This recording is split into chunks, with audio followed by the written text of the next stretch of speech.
Good morning everyone, my name is Rachel and I'm the founder of PAH. We're an app that allows the deaf community to connect with interpreters instantly.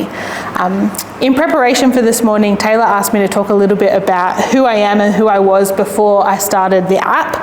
And I think one of the most foundational memories to come to mind is me in year 11 and 12. This is me at high school. I'm the cool one with the sunnies on.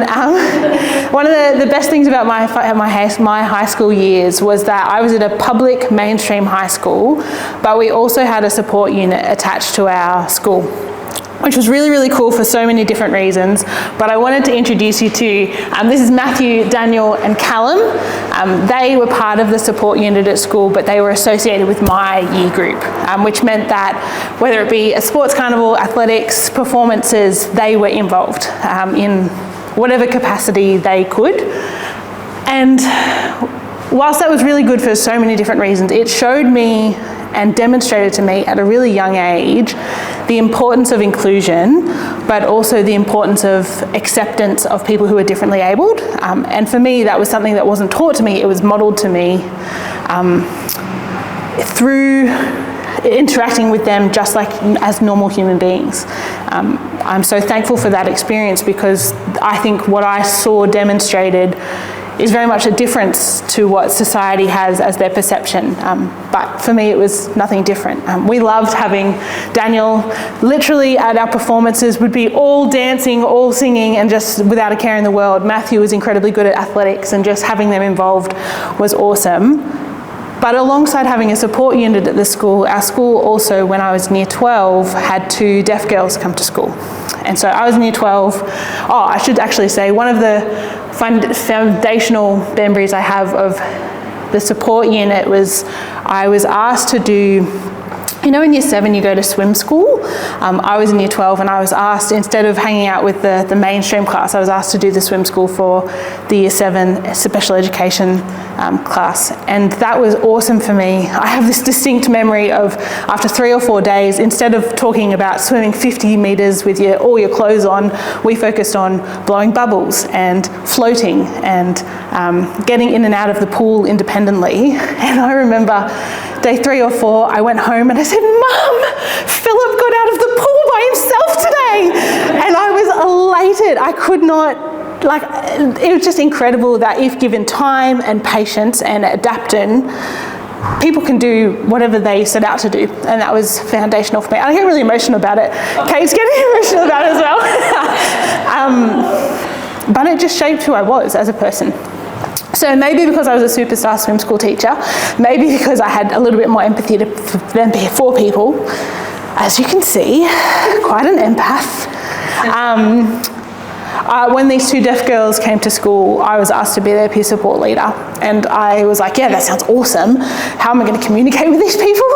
And so I went and did a sign language 101 class that was provided through the school. And so I'm super thankful that I met Olivia and Annabelle because they opened up this whole new world to me of different communication. And to be very clear, I was so naive. I was the kid at school that was went to my friends and said, "Did you hear? I've heard the deaf girls walk to school by themselves. Is that even safe? How do they cross the road?" All of those really naive questions of of course deaf people have eyes, they can see cars coming. None of that was known to me. And so I absolutely started from absolute day one of understanding deafness. But because I was in year 12 and because I thought I might do a gap year, I decided to go to TAFE and study a certificate 2 in Auslan instead of going straight to uni. I wasn't sure what I was going to do at uni, but I knew that I wanted to just dabble for a little bit. And so when I went to TAFE, I sat in the class and we had a deaf teacher, which was phenomenal because it meant that a native signer was teaching me their language, which is really, really important. But for the first couple of weeks, we had an interpreter in the classroom because we couldn't communicate. And so one of the interpreters came in and I just remember seeing them bridge the deaf community and the hearing community in language. And I was like, that's what I want to do. I've always been a visual person. I've always been a language person. And seeing that work so effectively, I was like, yeah, that's it. Screw uni, don't want to do that. Let's go straight to interpreting. And so that's what I did. I studied Certificate 2, 3, 4 and diploma in Auslan. That took me about 6 years in a combination of TAFE and a private college. And then this is taken at an Auslan only weekend. It's probably one of the best things about immersive learning. You go away for the weekend and you are voice off the whole time. So whether you have 4 words in your vocabulary or 400, it doesn't matter. You have to learn to communicate using sign language. And so that was one of the best things about it. I also, whilst I was studying, ended up working at a deaf organisation. So I did the full immersion experience. I worked with deaf people every day, and I got criticised for my language every day, which meant that I learnt really quickly. But 4, 5, 6 years later, I then ended up sitting and attending my Diploma of Interpreting class, which meant that once I'd passed my interpreting class, I could sit my interpreting exam. And one of the things I want to make really clear, and you'll understand why this is important later, is that say we had 100 students start our Certificate 2, anecdotally you see so many people drop off throughout the courses because it is hard to learn another language, but that is tenfold when you get to the interpreting course. So when you sit your exam, the pass rate is about 30%. And so, and rightly so, you want to get it right. You don't want an interpreter representing someone incorrectly, but there's such a skills shortage in the country, and a lot of that is because we just don't have enough people coming through the courses and enough people passing their exam. So I passed my exam, I became this fresh new interpreter. I sent off my application to get my interpreting license, which looks a lot like a driver's license. It's a very powerful piece of data. And I became a fully qualified interpreter.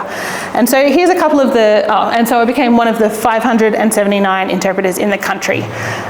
If we compare that to the 16,000 deaf signing adults, there's a real disparity between how many interpreters we have and how many need interpretation. So, yeah, really important that we get that skills up and so that we have more interpreters in the profession. I was just talking to Taylor this morning. In Newcastle alone, we have 8 interpreters. 4 of them are currently out. 2 have broken their ankles and can't drive. 1 has full-time carer responsibilities and the other one's taken a break from interpreting. So we're down to 4, and 1 of them called in sick today. So we're down to 3 covering the entire Hunter region, which is just insane. Like, it's just crazy. So I became a qualified interpreter. Here are some of the things that I did as a newbie interpreter, and I learnt so much along the way. Number 1 was I learnt people skills, and I learnt the ability to get alongside people and work towards a common goal, whatever that goal was. I loved my first couple of years of interpreting because they shaped who I wanted to be as an interpreter, how I showed ethics, how I demonstrated boundaries, and confidentiality was all shaped by these kind of jobs. I've picked a couple just to kind of give you an understanding of what it looks like to be an interpreter.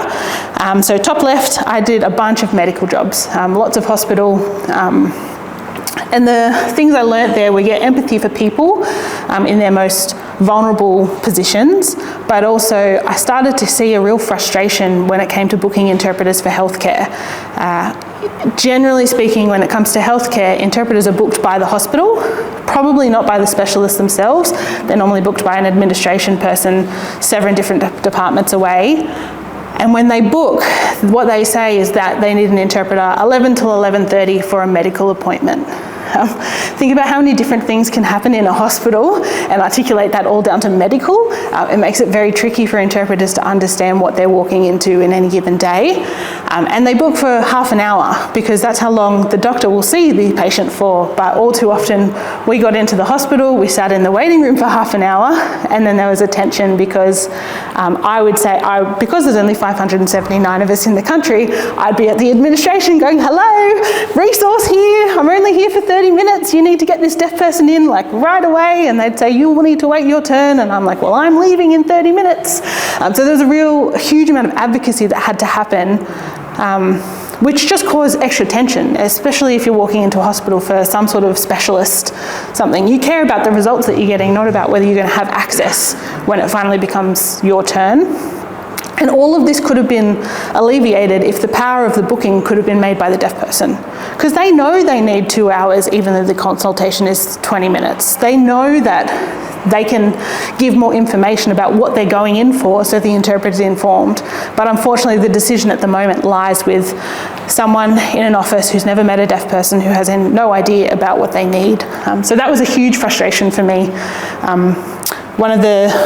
I can never forget a job where I walked in thinking it was an OT therapy appointment when it was actually a mental capacity for an older lady. And so my interpreting on that day decided whether she stayed in her home living independently or went to a facility. And just walking and being like, no one has prepared me for this. So hugely important that that choice and control is there.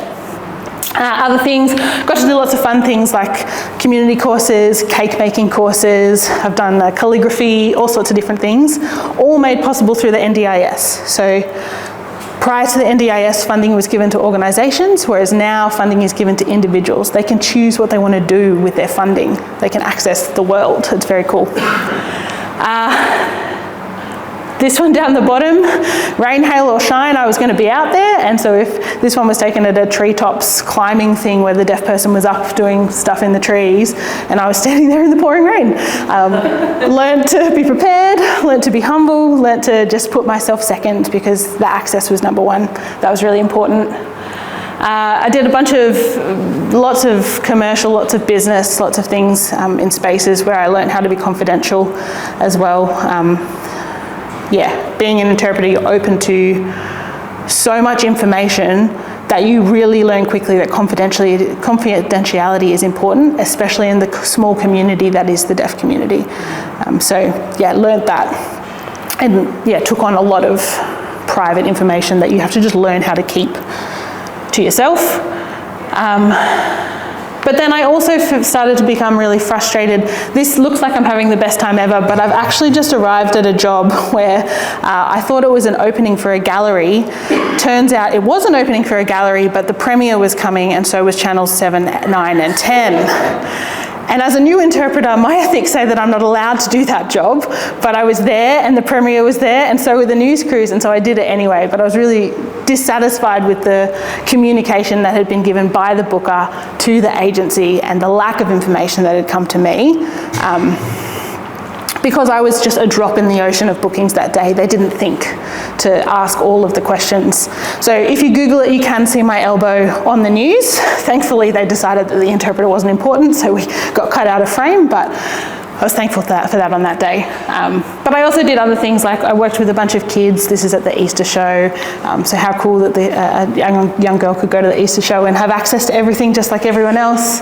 Lots of work in schools and preschools, doing access for Auslan in that capacity. But then I've also done births, marriages, funerals, And that really taught me the privilege that it is to be representing another person. Like, you're invited into these intimate moments of people's lives. Some of them are really joyous and some of them are not. So that really comes with the job, but I learned a lot about how this isn't a job to be taken lightly. It's something that I need to really consider if I'm the right fit for in any given circumstance. So essentially, as I started working in these jobs, especially with this young girl's mum, I was doing a bunch of work with her in a mental health setting, and she was accessing some mental health services. And I started to really think about how important it was that she got to choose the interpreter that came with her to these appointments, but also that she wanted someone regular. And so when she was making her appointments with her mental health services, she wanted the ability to confirm interpreter on the day at that moment. And that was mulling around my head. And so what we ended up doing for her and a couple of other people in my sphere was I set up a shared calendar. So basically I shared my availability with them. And I said, look, if it's between 8 a.m. and 6 p.m. and you can see that I can make it there on time, just book it in. And that was huge for them because it meant that they could go to their counsellor or whatever it was and say, I'd like my appointment next week, Tuesday. And when they're standing at the reception desk, they could go, yep, my interpreter's available too. Great, locked in. Don't have to worry about it. And so we trialled that for a little bit, and it seemed to really work. They really enjoyed the ability to book whenever, wherever they wanted, but also I loved that I didn't get 20 text messages saying, are you available at this date and time? And because when I left these jobs, I would get 20 texts and I would have to go through them all and say yes, no, yes, no, yes, no, yes, no, often for the agency to come back and say, oh, sorry, it's already been picked up by someone else. I'm like, well, what a waste of time. I've just sat here figuring out my life to then be told that the work's not available anyway. So there was a lot of frustration from the customer's perspective, from my perspective, and so we thought there has to be a better way to do this. There has to be a way that empowers the customer. There has to be a way that I feel comfortable to accept work. And so we ended up creating PAH, and that's where we come to today. PAH is an app that allows you to book interpreters when they're actually available. And before I go further, it's at this point that normally the wider society says, PAH? What is PAH? And so I'll explain a little bit about the name. PAH in Auslan means success, and you say it by this. When I was naming the company, we wanted to put it in Auslan first, English second, because that is not the way that the world works for the deaf community the majority of the time. And so I was sitting in my office with my husband and I said, I just want people to know that we get it. I want them to PAH, that we understand them. I want them to feel like, I finally booked an interpreter, success. I don't have to worry about that anymore. And I want them to feel PAH, like this sense of relief that, cool, access is sorted, I can figure out other things. And my husband was like, what's PAH? What's this thing that you're saying on your lips? And I said, oh, that's how we would gloss the words that I'm saying. So we say PAH, you get it, PAH, success, and PAH, what a relief. And so I was like, we name it PAH, of course we do. And so PAH is how that came to be. So yes, it is very odd for the hearing community because they don't understand, but for the deaf community, it's a piece of belonging for them. They understand that it's in their language first, which has caused barriers, I have to say, when it comes to talking to organisations about service delivery. They struggle with our name, but I think it's really important that we have that deaf community identity first. And so, where have my notes gone? There we go. And so my frustration basically led to this point where we had a conversation with my husband, which led to a conversation with some colleagues and some friends, which led to some conversations with some business owners. And all of a sudden I found myself sitting in front of an app developer, word vomiting all of the designs and everything that I wanted to achieve in this concept of PAH. And so there were many conversations had about the definition of MVP and how much an MVP would cost. But I arrived essentially with these wireframes that showed that it was all about calendar sync. It was all about having interpreter availability. And so what we did is we were the first interpreter app to market, and there were two distinct differences about the way that we did things compared to everything else that was out there. Number one, we showed interpreter availability real time, and number two, we encouraged choice and control of the user. They were key, and they have been basically our foundational points since day one.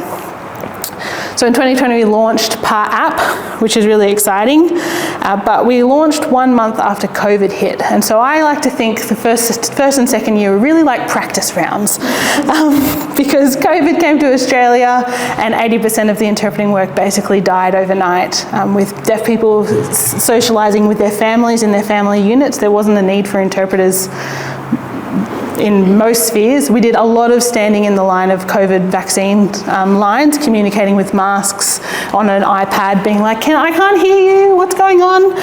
But really interpreting, the work just died. And so we did first year, second year as these practice rounds of trying to figure out what it looked like to have an app in the marketplace and how to get customer onboarding and all that sort of stuff.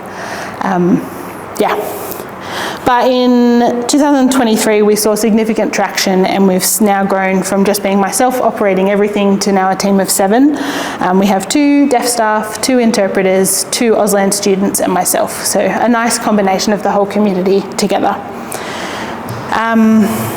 But throughout our whole time of operation, the feeling that stayed with me most is this privilege that I have to work within the community that I do. That hasn't left me, and I still feel that today. I've been invited into a community, and I do my best to serve them in everything that we do. But as you all know, running a business is bloody hard work. So as to be expected, we've had some challenges along the way. The primary hurdle that we face is really in the, sorry, I've been following my slides and you haven't. Lol. Beautiful app. This is what we do. Real-time availability, choice and control for the user. Here is our beautiful team and all of our people that we work with. The challenges, let's get to challenges. A primary hurdle really lies for us in the realm of funding. Because we're in the NDIS marketplace and we're a two-sided marketplace, we have to balance charging appropriately so that we're financially viable. But always in the back of my head, I have the conundrum of, if I charge more, that means that a participant's NDIS plan drops significantly.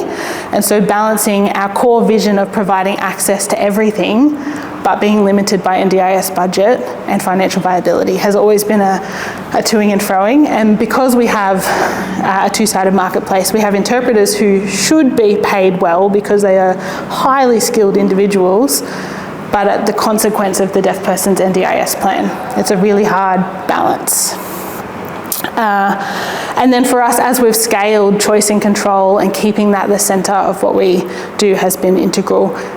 Trying to figure out how do we ensure that what worked on a small scale continues to grow as we go national has been tricky. But then lastly as well, measuring impact has been tricky because how do you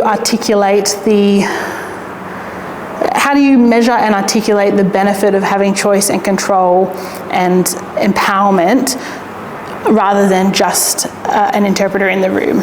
How do you show that that is so important and how life-changing that can be for a situation? There's no real quantitative data that can represent that particularly well. So that's something that we've struggled with when talking to, especially when we talk to organisations. They just want an interpreter, and it's so much of a conversation about, it's not about just having an interpreter, it's about having someone that's the right fit for that job for all parties involved. It's significant, and they so often don't get that piece. So yeah. But despite all of these challenges, I guess the one thing that I've learned, and the answer to most of my problems, is collaboration with community. The saying "nothing about us without us" is just so felt in the deaf community. And so regardless of what problem I'm facing, I found openness and transparent conversations with the people that we work with to be the most beneficial exercise. It's probably the biggest learning I've had, actually. Don't spend time sitting in your office stipulating and figuring out things by yourself. Get out into the community, ask people about it. The deaf community are renowned for being unbelievably blunt, so they will tell you what they think, for the good and the bad. But I can guarantee the same approach would probably be applicable to most spheres. Collaboration with community is awesome. And these are just some of the photos that we've had over our last couple of years. Bringing people in has been, probably our most strategic but also successful move as a company. So where to from here? Well, exciting times ahead. We, as the team, and I feel we're at a really exciting moment in our journey. Whilst we've certainly validated our proof of concept, in fact, we've brought the average time of a booking down from 24 hours, being confirmed within 24 hours, to now 47 seconds. So we're really, really proud of that. But we feel like it's time for us to level up. So to level up our code, our UX, UI, our reach. And so for us, it's about going national now. We have a really good grasp of the New South Wales community. And so how do we put that on a larger scale? So we're just about to embark on 6 months of customer discovery and basically redesign. And so our hope is by 2025, we'll be relaunching a newer, better, faster version of the app, all with huge amounts of community collaboration, which is really exciting for us. Yeah, there's lots of challenges that come with that, and there's lots of things that I have no idea what we're going to do, but that's okay. We'll figure that out as we go along. So that's my story, really. Not to belittle myself too much, I was just a sign language interpreter who saw a problem and wanted to do something about it. But that's really it. That's at its core who we are and who we seek to serve. Thanks for listening.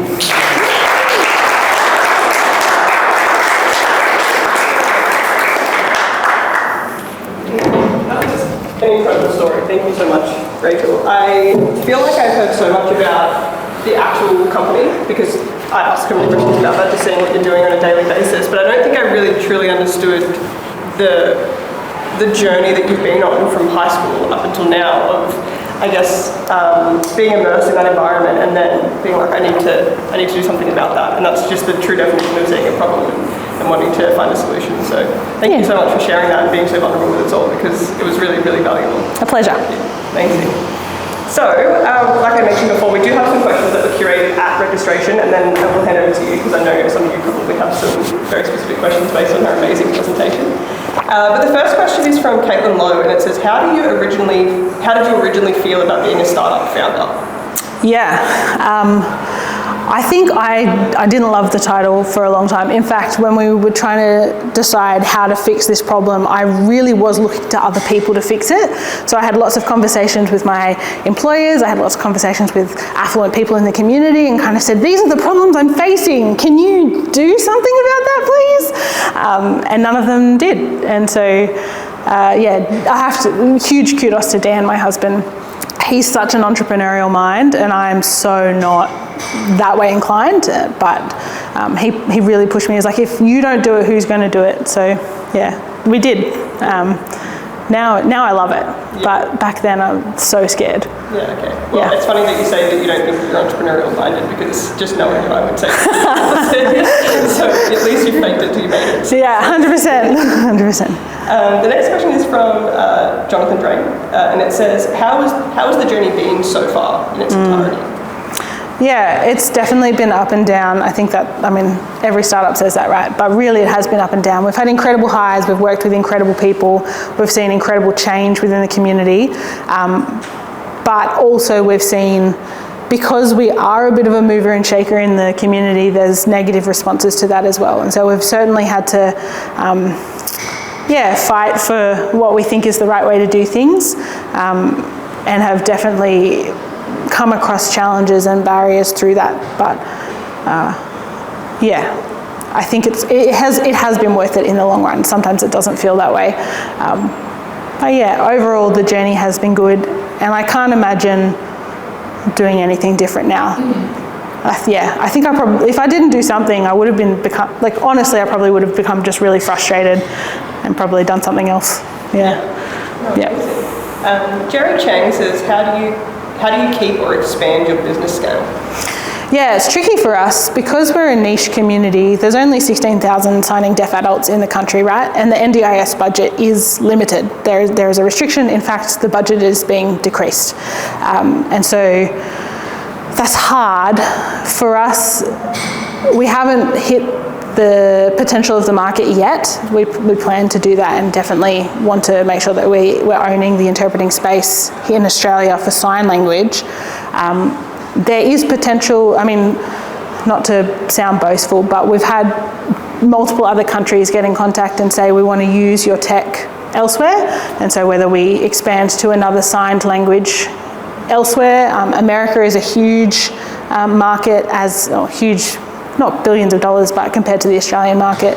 America's huge. New Zealand would be a logical next step, as well as Canada and the UK. But there's nothing saying that we couldn't expand in a way that either we take on another spoken language here or all of the spoken languages here. The tech is the same, you just need a different language. So for me, I'm really keen to stay within the problem I'm keen to solve, but there is expansion if we so desire. There is another question here further on about your scaling and things like that. And when I mentioned this particular question to Rachel yesterday, she had such a beautiful answer. And you were talking about, one of the things that I've found, so lots of people talk to us about scale. Anywhere I go, they talk about how you're going to grow, how you're going overseas, where you're going to move. And I think I'm coming to the realization that maybe I don't want to. And that's okay. Like, I sought out to run a company that solved a problem in my sphere, and I'm kind of comfortable with that. I don't know. Do I have to scale? Do I have to go gangbusters everywhere? I don't know. Yeah. The opportunity's there, but I'm not sure I'm sold that that's what I want to do. Yeah. When Rachel and I were talking about it yesterday, Rachel said, well, if the entire point of building a company is to find a problem and solve it, and I solved it, doesn't that mean I succeeded? I was like, that's really true. It's true. The problem's gone. Yeah. But it's nice to know that there are options if you do decide to do that. So. Yeah. Yeah. Chris Wilson asked, what are your biggest lessons learned around building and engaging a community? I've learned so much. I think people is number one for us. Like, people has to be number one for us because we're working with them on a day-to-day basis. What have I learnt about it though? I think it comes back to the nothing about us without us. The community collaboration that we've done has been the thing that makes or breaks us. And I think one of my proudest attributes and one of the things that distinguishes us amongst our competitors is that so often interpreters talk about us and the way that we talk to them and approach them as we don't just see them as a number, we don't just see them as a booking field, we see them as a human, and we respect their choices and we respect their boundaries, and that's just not seen in the industry at the moment because we have such a disparity between services needed and services able to provide. So often there's just this push to shove everyone into a job. I think my lived experience just tells me you can't do that. You have to look after your people, and that has resulted for us in some really loyal people working with us who will go above and beyond if I ask them to, and it's suitable. So yeah. Thomas Green has asked, what was the initial financial investment you had to make and how did you decide on the monetization? Yeah, so once we finally decided that we were going to develop an app, my husband was a student at that point in time and I'd been working for 2 years as an interpreter, and came back to that discussion of MVP, what does it look like? We ended up discussing with a couple of people our options, and we were really fortunate that one of them was a shareholder who was keen to come in and guide us along the way. It was someone that was known to us in our circles already, and so having them on board for the initial investment was really important for us because there was no way we could have done it otherwise. So we had a shareholder come in with some capital, and then in the last couple of years we've now bought them out, and so now it's wholly and solely mine. But it wouldn't have been possible without them to start with. That's amazing. And how did you decide on the monetization? I think honestly it was, I don't really know what my options are. That's an option, let's go that one. Honestly, I was so naive. If I had my time again, Sometimes it is that simple though. You have some options and you just have to pick one, and if it doesn't work, then you pivot. So that's really great. Monique has asked, what has been your biggest setback so far and what has been your biggest surprise? Biggest setback has been the tech itself, I think. I had no idea how many resources and how much money would need to be poured into the code on a regular basis. If I had my time again, I would have done so much more research before jumping, but we really felt the pressure to be first to market, and so we really pushed that through.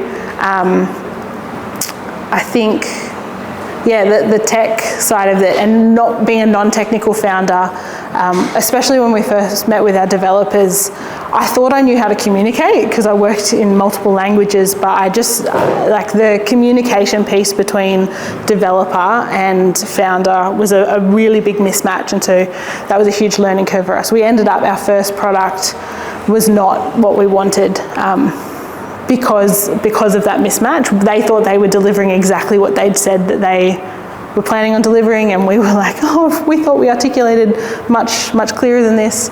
So that's been a huge learning curve, huge barrier, both financially and just in the technical space. Second bit was a win, is that right? Yeah, so what's been your biggest surprise? Biggest surprise. I've actually how much I've enjoyed making change. I was really resistant to this at the start. I didn't want to do it. I was very happy being in my lane. One of my original bosses a long time ago used to call me, Rachel's a really good worker bee.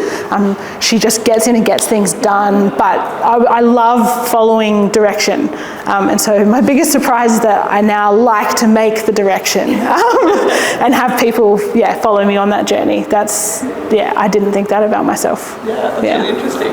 And the last question is kind of similar, but I still put it in there in case you had a different answer. It's, what do you believe has been your biggest mistake and how did you deal with it?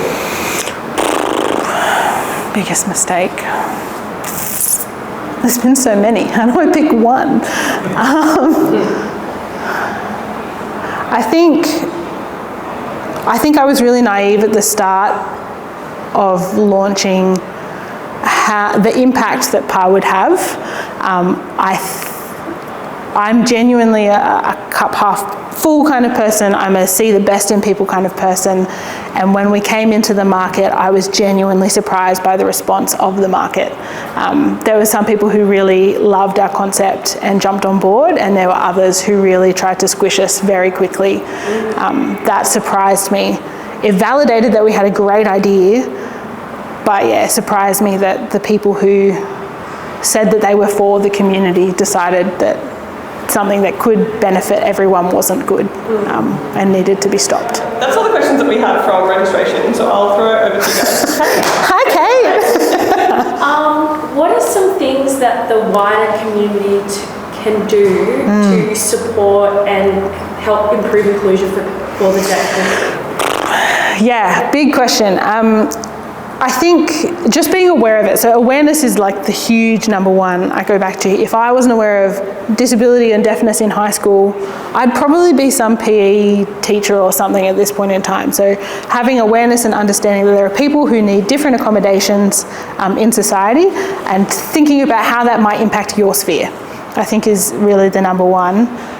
When it comes to specifically for the deaf community, one of the things they are fantastic at is articulating what they need. The biggest barrier that we face is that they articulate and it becomes oh, that's too expensive, or that's too much of a hassle, or I'm not really sure how that works, so I'll just decline response. So if there's ever an opportunity for you to provide access because it's been requested, just listen to it. Like it seems so common, but yeah, so often, like the amount of times I've walked into hospitals and I'm interpreting for someone who's literally having a medical procedure done, and the doctor asks me to wait outside, or like and literally it happens all the time. Or they're like, can you just put your hands through the curtain? No, I can't, I need to see them. Yeah, so just think about it. Think about it for a second. Just, yeah, consider if you lived that experience, if you wanted to access a Carol surface, if you wanted to go to university, what would you need if you couldn't hear? Or like, yeah. Oh, the stories I could tell you. But anyway, I think that's the number one. Just listen. On the flip side, this will sound like I'm about to negate everything that I just said, but if you don't need an interpreter, please don't book one. Because we have such a shortage, one of the biggest challenges we face is that organisations want to do the best thing and they want to provide access, but there's no deaf people in the room, and so that access that's working really hard to provide access for a room who doesn't need it means that there are deaf people elsewhere going without. So organisations so often think that interpreting at the art gallery is a really good thing and is a wonderful demonstration of their commitment to access. But I know on that specific day I was taken off a job for some community member who needed access for something else, so I could stand up there. So it's a balance. If there's genuine need for access, book an interpreter, book it early. But if you don't need it, don't do it. Yeah. Great point. Yeah. It's something that a lot of people don't think about, because I think with stuff like this, a lot of people who don't take the time to listen really think that they are doing the right thing. Yeah. But then it's, I guess it's the flip side, so I think that's really great advice. Yeah. Last thing on that, sorry, can you see, I care about this a lot.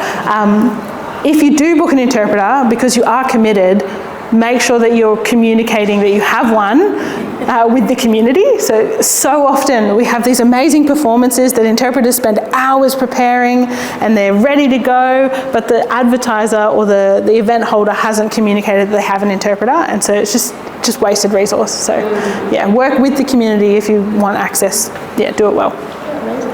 Yeah. Just on that point, were you trying to sort of avoid organisations from sort of actually signalling that they're being inclusive by just booking an interpreter versus being proactive and maybe on their registration saying, do you have any accessibility requirements? Yeah. Is there, like, the onus then seems to fall on the deaf person to fill in that box to say, yes, I need an interpreter? Yeah. Is that okay? Like, do you know what I mean? Like, should we be an interpreter interpreter for a big event and then promoting that there will be an interpreter there so that then deaf people can be like, okay, cool, I'll go. Yeah. I don't think there's a right or wrong. Like, I think the interpreter shortage means that it's a fact of life at the moment, that deaf people will need to articulate if they need access. But on the flip side, if you have an inkling that there might be something that the deaf community is interested in, my biggest advice, which interpreters hate, the deaf community hates, and our organisations hate, but I think it's realistic. If you want to provide interpretation and you want to have an event that's open to the community, my advice is book the interpreter.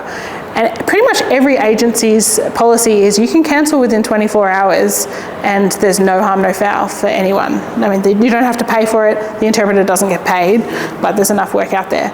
My advice normally to big organisers is if you've promoted an event and a week out you have no indication that someone needs access, just cancel the interpreter. They'll find other work. It's out there, so yeah, maybe that's another approach, but that only works if you're connected to the community and they're aware that you have stuff going on. Just on those 2 points, do you have community connections? Like, is there a Facebook group or somewhere where there is a great event happening? For example, there's one in October that I'm going to be. To share it with people and say, is this something that you're interested in to promote it to the community? Yeah, for sure. So we definitely have connections. So anyone who works within the space is really interconnected, but there's definitely Facebook groups and that sort of thing. It's really interesting when we've thought about our marketing and how we communicate things like that. The deaf community don't often watch the news or listen to the radio. They can't listen to the radio. Podcasts, news, that kind of stuff is not a medium that they particularly seek to look to for information or updates. It's much more of a community word of mouth style, dissemination of information, and so Facebook is huge for them. They can put a video up in sign language, which means it's in their first language. They're connected to all of their friends, or if their friend hears about something or sees something that's interested, it all just goes on Facebook. We basically live in Facebook. So best to come through you, is that like? There's kudos for being in the community and sharing the information. I would recommend. But obviously, if you're an organisation that wanted to get involved, if you put something up on any of the deaf community pages, you're in the right spot. My advice would be, if you actually want deaf people to go, get it interpreted into Auslan rather than being in English, because that will show that you've committed to understanding that their language is Auslan, not English. This has been wonderful. This is a fabulous talk. Thank you. Just want to get an idea how a good user, and presumably a deaf person or the parent of a deaf person, how often would they be booking typically? Yeah, it's so tricky. It's tricky to quantify. I have deaf people who book an interpreter every day. So there's a bunch of people who book interpreters for their workplace, and so they have C executive roles. So they're having meetings on a daily basis, and they can do that because they're a high functioning deaf adult who's gone to their NDIS meeting and articulated that they need that amount of funding. There are people on the other end of the spectrum who will book once a month because when they went to their NDIS meeting and they were asked, when do you need interpreters, they say, I go to the doctor once a month. And so that's the amount of funding that they were given. And there's a spectrum between that. I think over the last couple of years, we've certainly seen the booking number increase because deaf people are starting to really click onto the fact that they can have access to anything.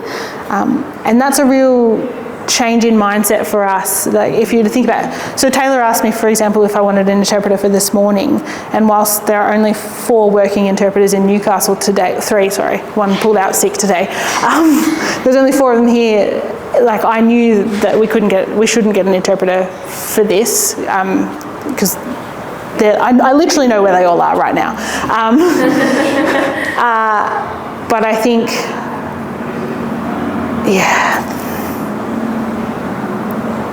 I think once a deaf person experiences access, it's kind of addictive. And so they continue to book. So what used to be a doctor's appointment, a dentist appointment, has become a doctor's appointment, a dentist appointment, and a parent-teacher interview. And then maybe their child's performances at school, and then maybe performances in general, and then maybe they'll go on a holiday. And so it just continues to grow. So but it all comes back to how much funding do I have in my plan, and what can I afford to access. And so you charge differently? We charge the same regardless. So our charge is the same. Who pays before you get there? No one.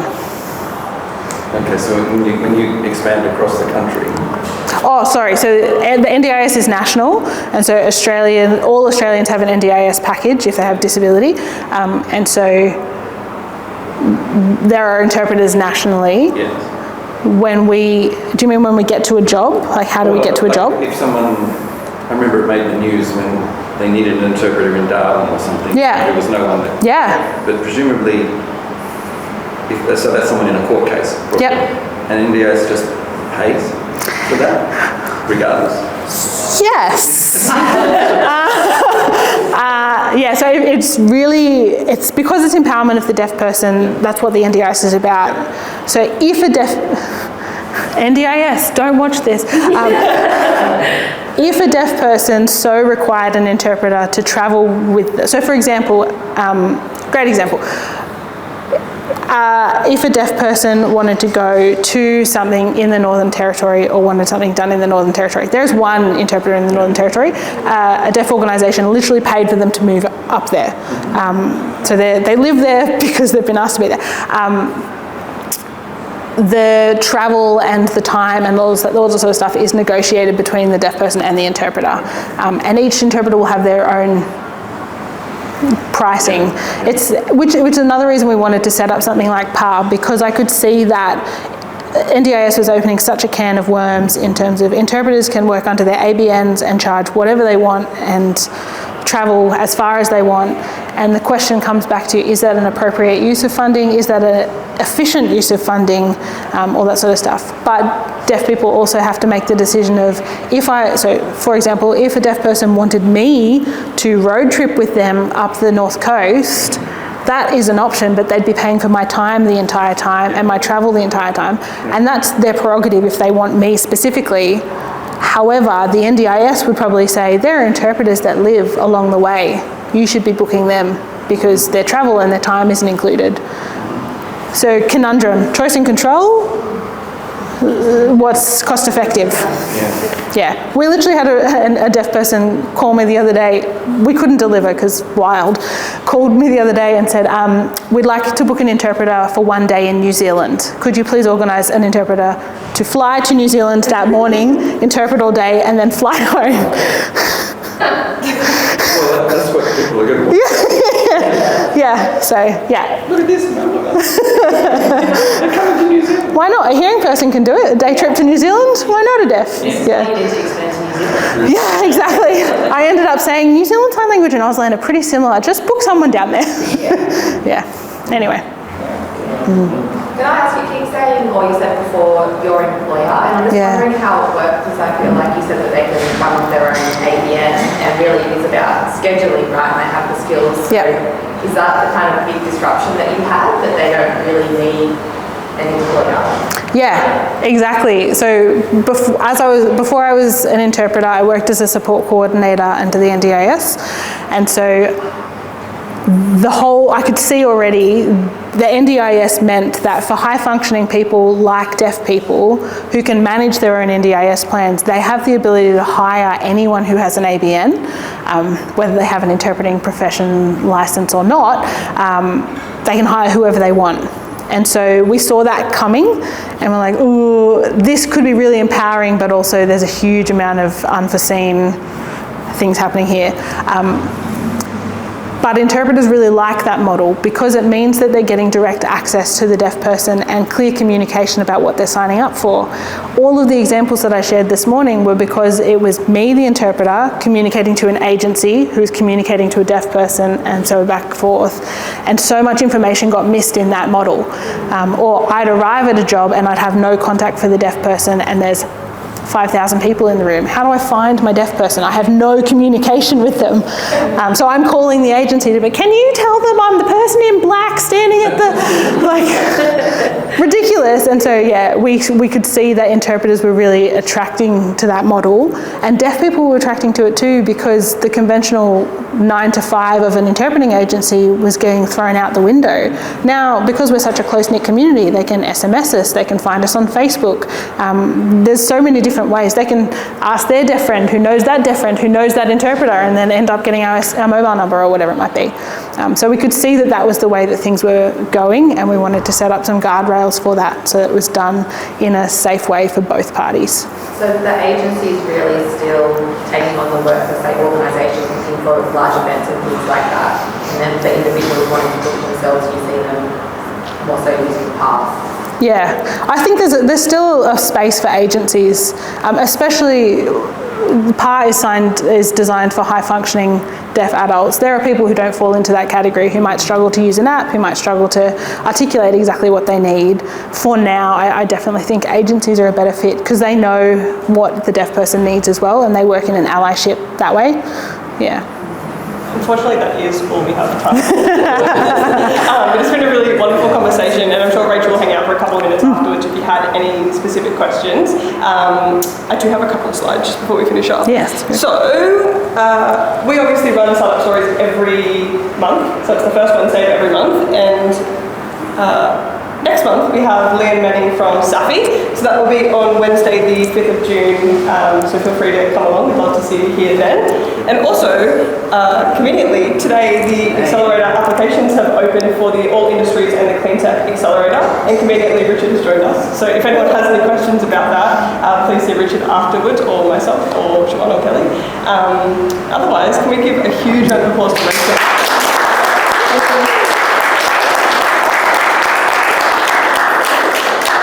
Have a great Wednesday day, everyone. Thanks, everyone. Thank you, Rachel. Thank you. Oh, good. So good. I'll take you with me when we start having conversations. Please do.